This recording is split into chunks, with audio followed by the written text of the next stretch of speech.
When you say that AI might take over, at the moment it is a relatively harmless or innocuous-seeming a device which allows us to ask questions and get answers more quickly.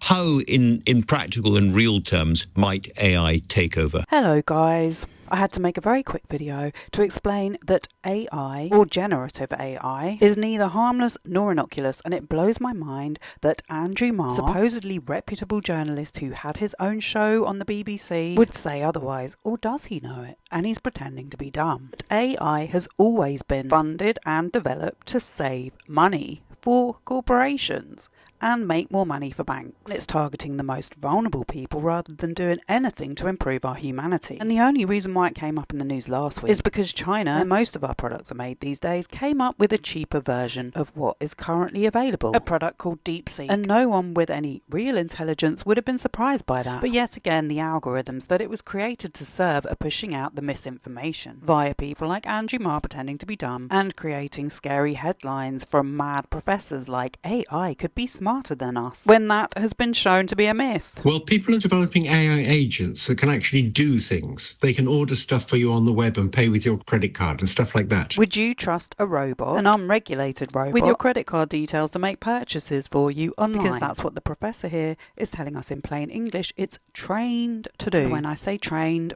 it was recently reported that machine learning was used by Elon Musk and Sam Altman make it seem like they had a magical product, which is what got them such big investments, when in fact machine learning is done by very low paid people in other countries. These are computer graduates who are being exploited by slave labour conditions and wages to trawl the internet for hours a day, identifying and inputting data in order to create the algorithm that makes it look like we have machine learning, like identifying objects that might be in the road for a self-driving car. Automated Amazon shops were being operated by actual people in other countries looking at the customers on CCTV and manually entering their items into a basket. Likewise, the Tesla robots, which Elon Musk claimed were automated, were in fact being tele-operated in the same way by people who worked for him at his company Optimus. Any interaction with guests, like conversations, pouring drinks, games of rock, paper, scissors, were done by teleoperation. Walking around or dancing by Optimus was more autonomous. And here's the backstory. About 3 weeks before the event, Elon Musk decided he wanted the robots there. So he went to the Optimus team and told them so, and they had a very short window to make it happen. They couldn't make the advances on software when it came to computer vision and locomotion to make that a reality. Teleoperation was their only choice. They had plenty of Optimus robot units. They didn't need to necessarily build more. They just couldn't crack the software. AndrewMarr fails to bring up any of this information, almost like he doesn't want you to believe that Elon Musk is a fraud. Okay, and of course you are one of the crazy people proved right. I know it's hard to believe that this professor of AI, GeoffreyHinton, he's well into his 70s and lives in Canada. He's somehow been dubbed the godfather of AI. He's received a Nobel Peace Prize, even though we now know AI technology is used for military drones to target innocent civilians. In 2023, he resigned from his role as a developer at Google. Was that the reason why? Because I find it very hard to believe that it took him that long to figure it out. Wasn't Eric Schmidt, the former CEO of Google, having meetings about this with the US president? Well, in a BBC article published in 2023, plenty of people in the comments section seem to have a better understanding than AndrewMarr. I wouldn't say he's been proved right so much as he's trying to save his own reputation. Julius Caesar was a socialist, posted, "No robot will ever be as clever as me, and you can take that to the bank. Thank you." By clever, you mean getting punctuation and spelling right and able to look up articles very quickly. I mean, okay, there is that. But even though this comment got a lot of thumbs downs, it was pretty accurate. Someone else said, AI chatbots may soon be more intelligent than us. Well, that won't be difficult. Someone else said, interesting why Dr. Hinton waited for 10 years to voice his concerns while collecting hefty bonuses and stock options from Google for his dangerous AI work, ? Hypocrisy at its finest. Same as the Wall Street whistleblowers collecting bonuses for 10 to 15 years and then realising how devilish the finance industry is, haha. Comment received 174 thumbs up. So it's not really so much that AI is the problem as the humans that are operating it are. Even Nobel Peace Prize winners can get it very, very wrong. As soon as you have agents you get a much greater chance of them taking over. So to make an effective agent... So by agent, you mean a data inputted command done by a person? How could you have AI without that? You have to give it the ability to create sub-goals.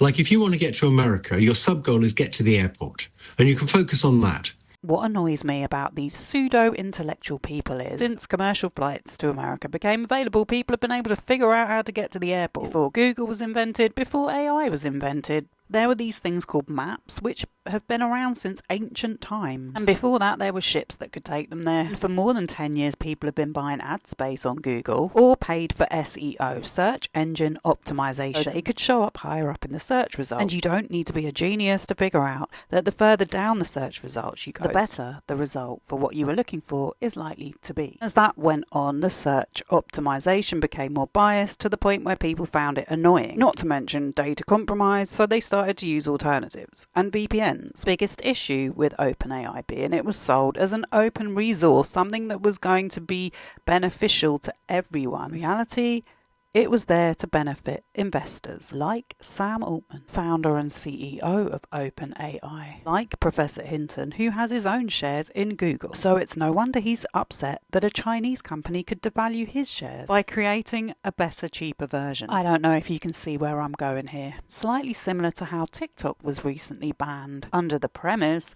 that people's data was security compromised, if TikTok had more powers than any other app. But AndrewMarr doesn't want you to take any of this into context. He just wants you to think he's a regular, degular dummy. Ordinary, gentle, herbivorous souls like myself. I don't know what herbivorous means. Is that how an ordinary person describes themselves? There are all the other obvious questions about AI.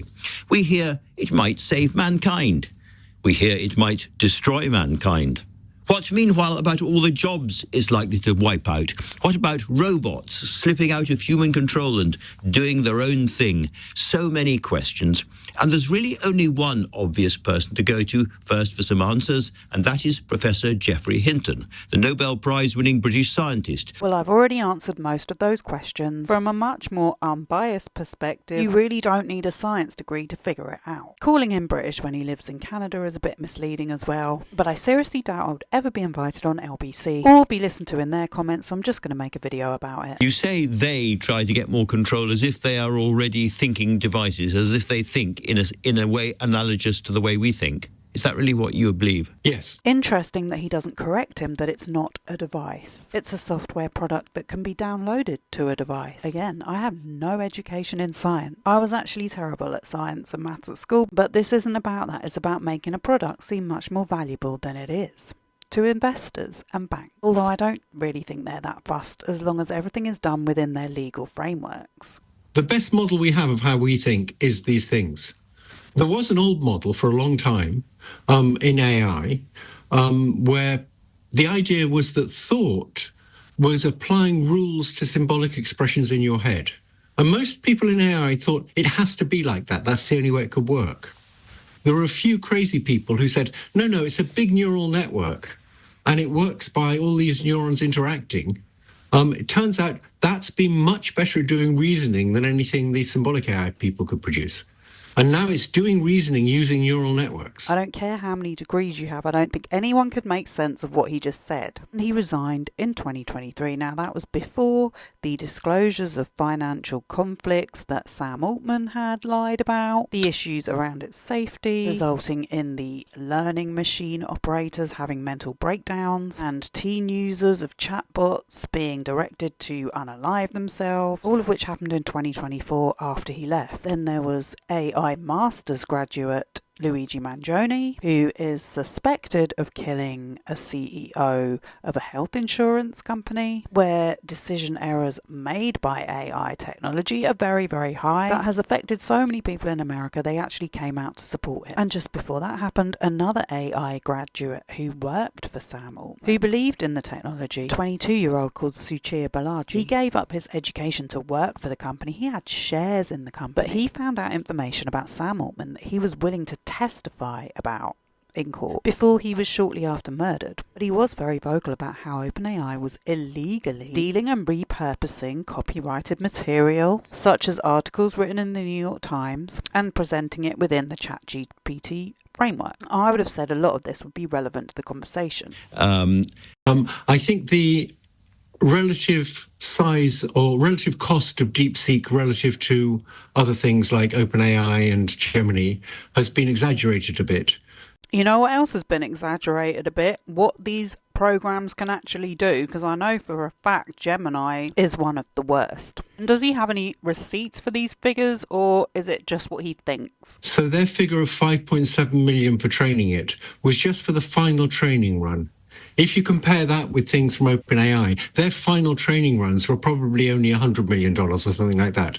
So it's not 5.7 million versus billion. You know what the elephant in the room is that one day someone's going to have to pull the plug on the financial support behind generative AI technology because, and I do have the facts on my side, don't have the energy sources for it to ever pay off the financial dividends it owns. In other words, it hasn't and can't live up to the promises that have been made about it. And as for it having the ability to overpower people, he uses another terrible analogy of a child trying to overpower his mother as an example of a stupid and intelligent person. With big differences in intelligence, there aren't any examples. The only one I can think of is a mother and baby, and evolution put a lot of work into allowing the baby to control the mother. But talking about them, Professor Hinton, as if they have full consciousness. Now, all the way through the development of computers and AI, people have talked about consciousness. Do you think that consciousness has perhaps already arrived inside AI? Yes. I don't care if they've been talking about consciousness or not. It's pseudoscience. It's not machines that have affected our brains. It's living in the current socio-economic zeitgeist, the pyramid scheme-like financial system we live under. And if you say that, people immediately think you're some kind of weirdo, when it turns out that's probably quite a sign of sanity. What is a sign of insanity is doing the same thing over and over and expecting the results to be different. So when you talk, they want to do this or they want to do that, there is a real they there, as it were. There might well be, yes. So there's all sorts of things we have only the dimmest understanding of at present about the nature of people and what it means to be a being and what it means to have a self. We don't understand those things very well, and they're becoming crucial to understand because we're now creating beings. But I still don't understand how it's going to take over from me or take over from us. If there's ever evolutionary competition between superintelligences, imagine that they're much cleverer than us, like an adult versus a 3-year-old. And suppose the 3-year-olds were in charge. I don't really need to imagine that.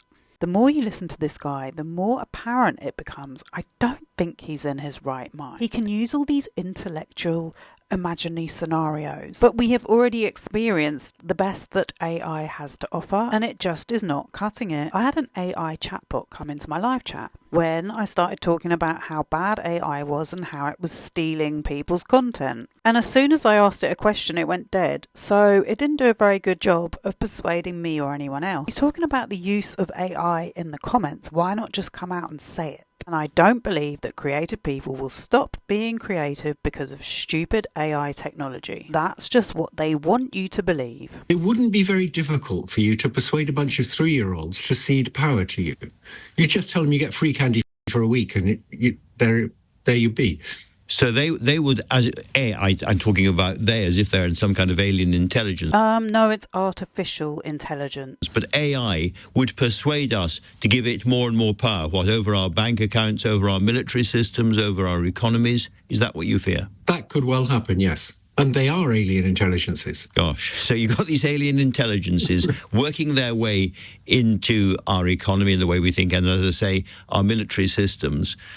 But why and at what point would they actually want to replace us? Surely they are, in the end, very, very clever tools for us. They're they do ultimately what we want them to do. if we want them to go to war with Russia or whatever, that's what they will do. My gosh, Andrew, that almost sounded like a terrorist threat. Someone needs to let him know that I'm sure the Russians have access to the same AI technology that the Chinese, English and Americans do, because we live in a global economy. Most of the big tech companies are owned by Chinese banks. The lack of research for this interview is so bad to the point I'm not sure if he's a journalist or a conspiracy theorist. So I'm not gonna play any more of the interview talking about how we used to be like chimpanzees and that we all need to follow a leader and that we all turn on each other, that old Lord of the Flies narrative, and how AI technology is like the Industrial Revolution. Because, spoiler alert, I'll tell you what it is like when we moved all our manufacturing and energy resources overseas and created a less sustainable country, at the same time selling off low-cost housing and building a debt economy dependent on fossil fuels, destroying the environment. And he's not even mentioned the relationship between the energy shortage and data centers. These are all things that were done in the name of progress that have been disastrous for humanity. So Andrew, I suggest you go and do some research. What I did hear is that some creative people and artists are actually not giving